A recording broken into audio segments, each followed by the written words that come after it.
कांग्रेस की जो भी सांसद हैं, जो पहली बार सांसद बनी हैं वायनाड से, प्रियंका गांधी, कहा जा रहा है कि उन्होंने वोट नहीं किया। क्या कारण हो सकता है, जबकि आज उनको नेतृत्व करना था आपके तरफ से?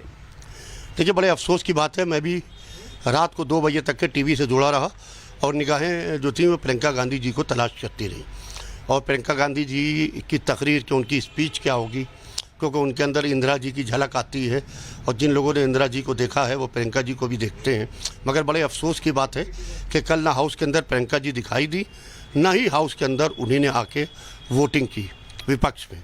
इसलिए कि जहाँ के ऊपर एक एक वोट गिना जा रहा है, जहाँ पर एक एक वोट की कीमत वाला, वो बात अलग है कि बिल गिर गया और विपक्ष ने जो था पूरी तरीके से जो था वो वोटिंग नहीं करा पाया। मगर एक एक वोट की जहाँ के ऊपर अहमियत होती है, वहाँ के ऊपर प्रियंका जी का ना दिखाई देना ये बड़े अफसोस का विषय है। तो सुना आपने, धर्मगुरु भी हैरान है कि आखिर जो कांग्रेस पार्टी इतना जमकर बोलती है वो कहाँ थी। लेकिन इस बीच एक और चेहरा एक्सपोज हो गया है। असदुद्दीन ओवैसी का चेहरा एक्सपोज हो गया। असदुद्दीन ओवैसी जो मुसलमानों के बहुत हिमायती बनते हैं, वो बातों बातों में क्या कह गए आप सुनेंगे तो आप हैरान हो जाएंगे। पहले आपको बताते हैं कि कैसे वो एक्सपोज हो गए। चलिए जानकारी जल्दी से आपके सामने रखते हैं, क्योंकि लोकसभा में ओवैसी के विवादित बोल सामने आए। बातों बातों में वो अपनी बात रख रहे थे, अपने ही समाज के लोगों को उन्होंने बेकार बता दिया। बेकार शब्द उन्होंने इस्तेमाल किया अपने ही समाज के, मुस्लिम समाज के लोगों के लिए। मुस्लिमों पर अभद्र टिप्पणी उनकी तरफ से सामने आ गई।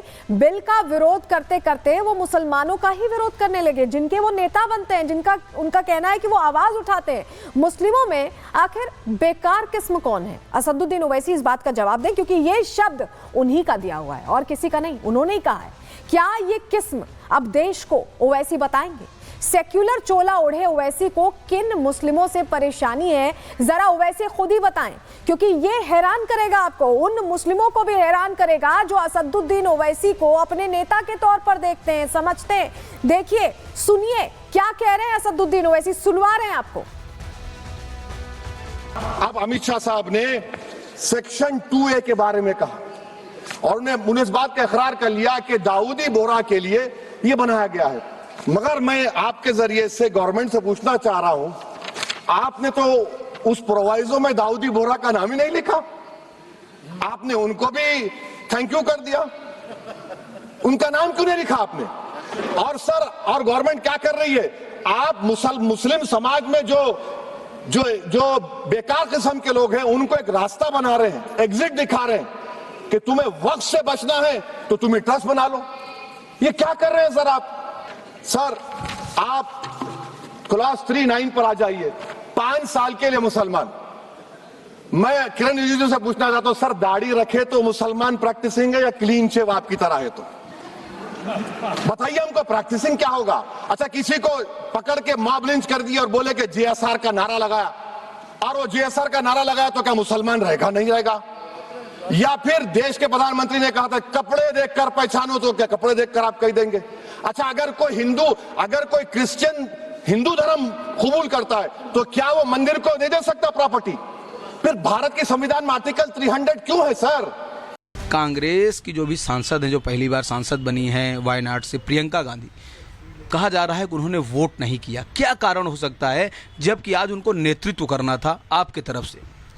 देखिए, बड़े अफसोस की बात है, मैं भी रात को 2 बजे तक के टीवी से जुड़ा रहा और निगाहें जो थी वो प्रियंका गांधी जी को तलाश करती रही। और प्रियंका गांधी जी की तकरीर कि उनकी स्पीच क्या होगी, क्योंकि उनके अंदर इंदिरा जी की झलक आती है और जिन लोगों ने इंदिरा जी को देखा है वो प्रियंका जी को भी देखते हैं। मगर बड़े अफसोस की बात है कि कल ना हाउस के अंदर प्रियंका जी दिखाई दी, ना ही हाउस के अंदर उन्हीं ने आके वोटिंग की विपक्ष में।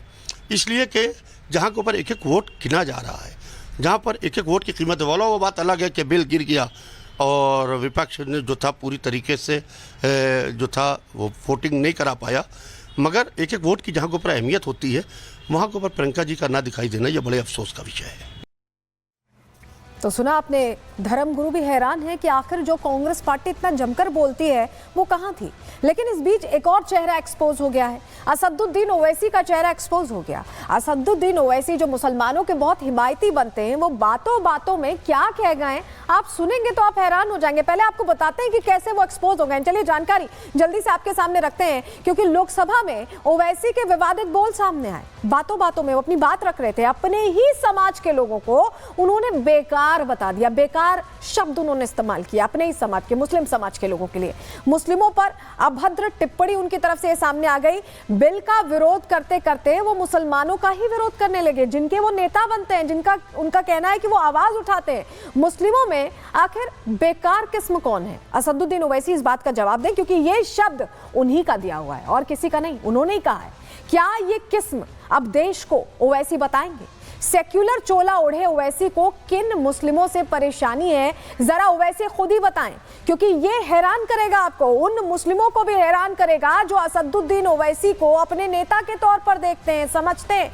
देखिए, सुनिए क्या कह रहे हैं असदुद्दीन ओवैसी, सुनवा रहे हैं आपको।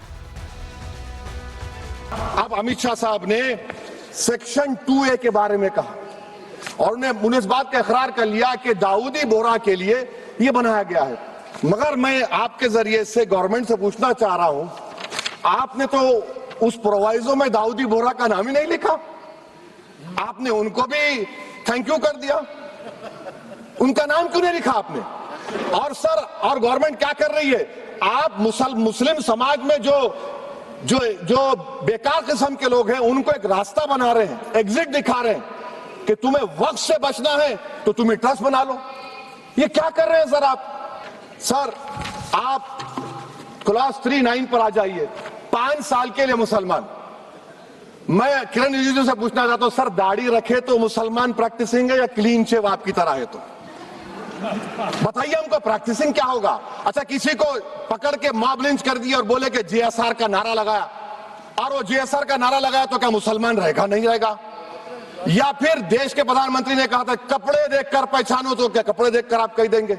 अच्छा, अगर कोई क्रिश्चियन हिंदू धर्म कबूल करता है तो क्या वो मंदिर को दे सकता प्रॉपर्टी? फिर भारत के संविधान में आर्टिकल 300 क्यों है सर? कांग्रेस की जो भी सांसद हैं, जो पहली बार सांसद बनी हैं वायनाड से, प्रियंका गांधी, कहा जा रहा है कि उन्होंने वोट नहीं किया। क्या कारण हो सकता है, जबकि आज उनको नेतृत्व करना था आपके तरफ से? देखिए, बड़े अफसोस की बात है, मैं भी रात को 2 बजे तक के टीवी से जुड़ा रहा और निगाहें जो थी वो प्रियंका गांधी जी को तलाश करती रही। और प्रियंका गांधी जी की तकरीर कि उनकी स्पीच क्या होगी, क्योंकि उनके अंदर इंदिरा जी की झलक आती है और जिन लोगों ने इंदिरा जी को देखा है वो प्रियंका जी को भी देखते हैं। मगर बड़े अफसोस की बात है कि कल ना हाउस के अंदर प्रियंका जी दिखाई दी, ना ही हाउस के अंदर उन्हीं ने आके वोटिंग की विपक्ष में। इसलिए कि जहाँ के ऊपर एक एक वोट गिना जा रहा है, जहाँ पर एक एक वोट की कीमत वाला, वो बात अलग है कि बिल गिर गया और विपक्ष ने जो था पूरी तरीके से जो था वो वोटिंग नहीं करा पाया। मगर एक एक वोट की जहाँ के ऊपर अहमियत होती है, वहाँ के ऊपर प्रियंका जी का ना दिखाई देना, ये बड़े अफसोस का विषय है। तो सुना आपने, धर्मगुरु भी हैरान है कि आखिर जो कांग्रेस पार्टी इतना जमकर बोलती है वो कहां थी। लेकिन इस बीच एक और चेहरा एक्सपोज हो गया है, असदुद्दीन ओवैसी का चेहरा एक्सपोज हो गया। असदुद्दीन ओवैसी जो मुसलमानों के बहुत हिमायती बनते हैं, वो बातों बातों में क्या कह गए आप सुनेंगे तो आप हैरान हो जाएंगे। पहले आपको बताते हैं कि कैसे वो एक्सपोज हो गए। चलिए जानकारी जल्दी से आपके सामने रखते हैं, क्योंकि लोकसभा में ओवैसी के विवादित बोल सामने आए। बातों बातों में वो अपनी बात रख रहे थे, अपने ही समाज के लोगों को उन्होंने बेकार बता दिया। बेकार शब्द उन्होंने इस्तेमाल किया अपने ही समाज के, मुस्लिम समाज के लोगों के लिए। मुस्लिमों पर अभद्र टिप्पणी उनकी तरफ से सामने आ गई। बिल का विरोध करते करते वो मुसलमानों का ही विरोध करने लगे, जिनके वो नेता बनते हैं, जिनका उनका कहना है कि वो आवाज उठाते हैं। मुस्लिमों में आखिर बेकार किस्म कौन है? असदुद्दीन ओवैसी इस बात का जवाब दें, क्योंकि ये शब्द उन्हीं का दिया हुआ है और किसी का नहीं, उन्होंने ही कहा है। क्या ये किस्म अब देश को ओवैसी बताएंगे? सेक्युलर चोला ओढ़े ओवैसी को किन मुस्लिमों से परेशानी है, जरा ओवैसी खुद ही बताएं, क्योंकि ये हैरान करेगा आपको, उन मुस्लिमों को भी हैरान करेगा जो असदुद्दीन ओवैसी को अपने नेता के तौर पर देखते हैं, समझते हैं। देखिए, सुनिए क्या कह रहे हैं असदुद्दीन ओवैसी, सुनवा रहे हैं आपको। अब अमित शाह साहब ने सेक्शन 2A के बारे में कहा और उन्होंने इस बात का इकरार कर लिया कि दाऊदी बोरा के लिए यह बनाया गया है। मगर मैं आपके जरिए से गवर्नमेंट से पूछना चाह रहा हूं, आपने तो उस प्रोवाइजो में दाऊदी बोरा का नाम ही नहीं लिखा, आपने उनको भी थैंक यू कर दिया, उनका नाम क्यों नहीं लिखा आपने? और सर, और गवर्नमेंट क्या कर रही है? आप मुस्लिम समाज में जो जो जो बेकार किस्म के लोग हैं उनको एक रास्ता बना रहे हैं, एग्जिट दिखा रहे हैं कि तुम्हें वक्त से बचना है तो तुम्हें ट्रस्ट बना लो। ये क्या कर रहे हैं सर आप? सर आप क्लास 3-9 पर आ जाइए, 5 साल के लिए मुसलमान। मैं किरण रिजिजू से पूछना चाहता हूं, सर दाढ़ी रखे तो मुसलमान प्रैक्टिसिंग है या क्लीन शेव आपकी तरह है? तो बताइए हमको प्रैक्टिसिंग क्या होगा? अच्छा, किसी को पकड़ के मॉब लिंच कर दिया और बोले कि जीएसआर का नारा लगाया, और वो जीएसआर का नारा लगाया तो क्या मुसलमान रहेगा? नहीं रहेगा। या फिर देश के प्रधानमंत्री ने कहा था कपड़े देखकर पहचानो, तो क्या कपड़े देखकर आप कह देंगे? अच्छा, अगर कोई हिंदू, अगर कोई क्रिश्चियन हिंदू धर्म कबूल करता है तो क्या वो मंदिर को नहीं दे सकता प्रॉपर्टी? फिर भारत के संविधान में आर्टिकल 300 क्यों है सर?